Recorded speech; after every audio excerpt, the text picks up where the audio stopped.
Hi, this is Jason. You're still watching the Backroom Comics podcast coverage of 2010 Emerald City Comic Con. I'm here with Ben Templesmith and Ben McCool. Hello.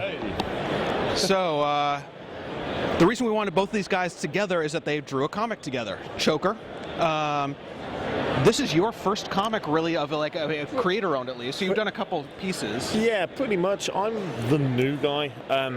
I've done like a few little one-shot stories here and there for DC. I did some shorts for Image, but nothing too major, to be honest.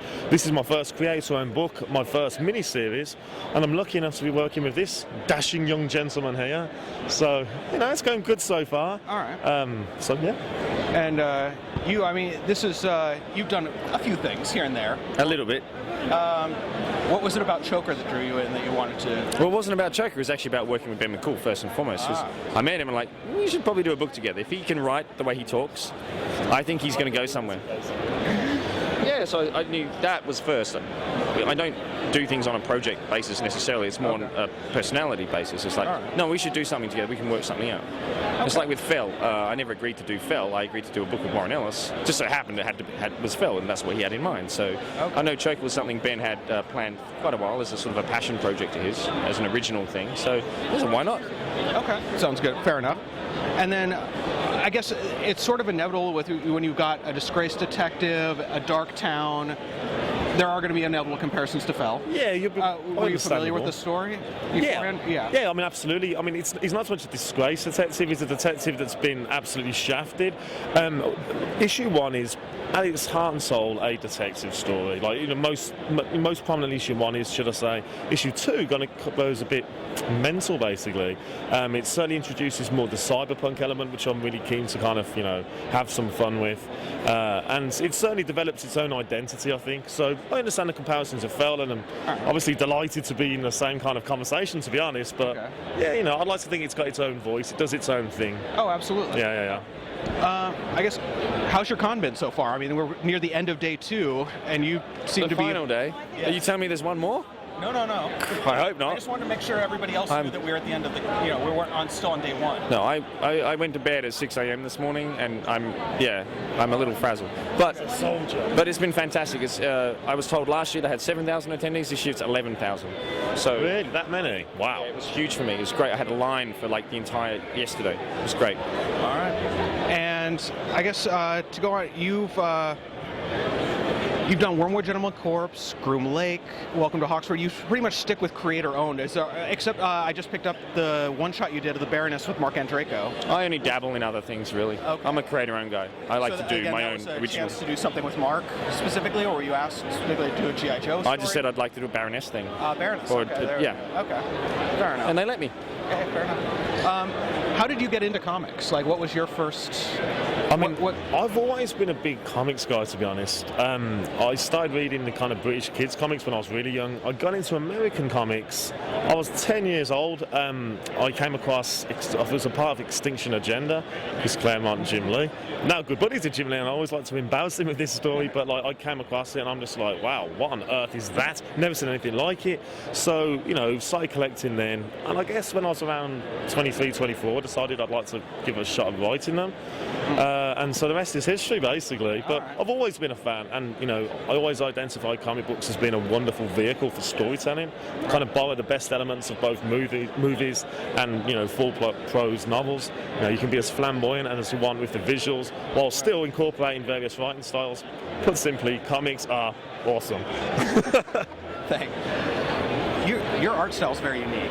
Was there something that influenced you as a kid that made you want to start drawing, or that's something that drew you in? No. All right. Art chooses you. You don't choose it. Okay. It just comes from within, and you know, the urge to create. So, and whatever I do comes out the way it comes out. Fair enough. All right. This is all by accident for me. Okay.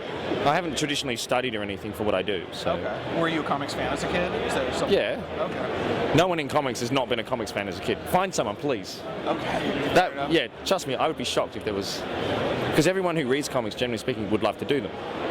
I think so. Everyone who's a creator now used to be a fan. Absolutely. So to me, yeah, very few people I think would ever come in cold. All right. I know. I guess one thing that struck me is that a lot of your work is very stupid. That may be your word, sir. Well, it's silly. I mean, it's Juvenile very humor macabre. for mature people is what I say. So. Very, yeah. How else do you describe those leprechauns? But it's also very macabre. A little. And is there any point where you start to wonder if you're getting a little too dark down the rabbit hole, or are you very happy with where? No, Okay. it's just my mind. Just your mind. Fair enough. I haven't been arrested yet. Good. I had the Pope masturbating to a boy love magazine. I've had werewolf necrophilia. Yeah, I mean, what's wrong with that? Nothing at all. So. I'm not sued yet.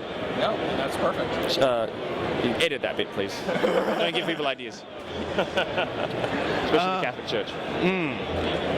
So, are there any projects coming up you want to talk about that you're working on right now? No, I really only have big plans right now, and they're lined up. I mean, I'm going to do them, but I'm really focused on Choker right now. I'm literally halfway through it right now. Oh, halfway through. And so, you got all the scripts done for Choker, or are you still working on it? Still pretty much tweaking, still working on it. You know, everything's plotted meticulously. It's kind of, you know, completely.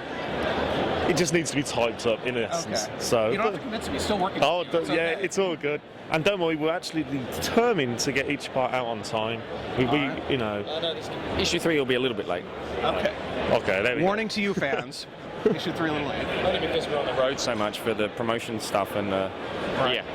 I saw you mention that the other day that you were drawing like on different plane, like different legs. It's a week or two behind. I mean, that's fine. Yeah. We're trying to trying to get it out as close to the release date as possible. That's fair. There we go. Sure. Are there any other projects you're working on right now? I know you've got Vines coming out later this year. Yeah, that's an interesting little thing I'm kind of getting stuck into. There'll be more about that revealed at C2E2. I'm also having another creator-owned project announced then. Unfortunately, can't talk about just yet, but that's also going to be announced at C2E2. I've got a Superman story out on Wednesday, same day as issue 2 of Choker, and some other bits and pieces that, again, can't bloody talk about, but watch this space. It'll be revealed soon enough. Okay, fair enough. So I guess to wrap up, let's talk about the New York Mets. How you feeling? Oh boy. Yeah, you know, yeah. I like all games, man, but baseball's just... Cricket for Americans. Yeah. No, it's great, man. The Mets, however, are not great. Last season was just grotesque and horrible and evil. Pleased with Jason Bain left field. Not pleased with the rotation and a lack of additions to it. Yeah. I think. How do you feel about Daniel Murphy at first? Well, when he was at college or high school, he played at third base. Obviously, with David right there, he's kind of going nowhere. He looks okay-ish. He's still prone to silly errors. But, you know, let's look on the bright side. At least he's not playing left field anymore. Jeez Louise. All right. Ben Templesmith, Ben McCool, thank you very much. Thank you.